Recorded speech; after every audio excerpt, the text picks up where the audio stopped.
আপনারা ঝান্ডা হাতে রাস্তা রাস্তা ঘুরে বেড়াচ্ছেন, প্রতিবেশীর ওপর অত্যাচার করছেন, কার কথায়? নেতার কথায়। কিন্তু আপনি কি খোঁজ নিয়ে দেখেছেন যে সেই নেতার কত কোটি টাকার সম্পত্তি আছে এবং সেই নেতার ব্যাংকে কত কোটি কোটি টাকা আছে?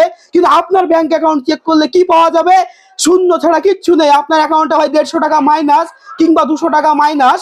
অথচ এই আপনি কি করছেন? কাজকর্ম ভুলে গিয়ে এই ভোটের রাজনীতিতে আপনি ঝান্ডা হাতে করে কিন্তু রাস্তা রাস্তা ঘুরে বেড়াচ্ছেন। তো বন্ধুরা, এটা কি আসলে আপনারা ঠিক করছেন? যে নেতার জন্য আপনি ছুটে বেড়াচ্ছেন, সেই নেতা আজকে কোথায় আর আপনি কোথায়?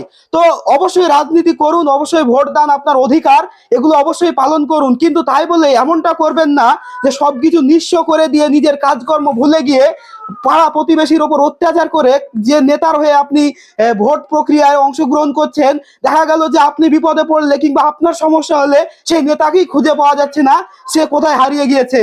তো ভিডিওটি অবশ্যই বেশি বেশি করে শেয়ার করে মানুষকে একটু অবগত করার চেষ্টা করুন যে রাজনীতি করলেই যে একেবারে সবকিছু ভুলে গিয়ে, কাজকর্ম ভুলে গিয়ে রাজনীতি করতে হবে এমনটা নয়, সবকিছু বজায় রেখেই রাজনীতি করতে হবে।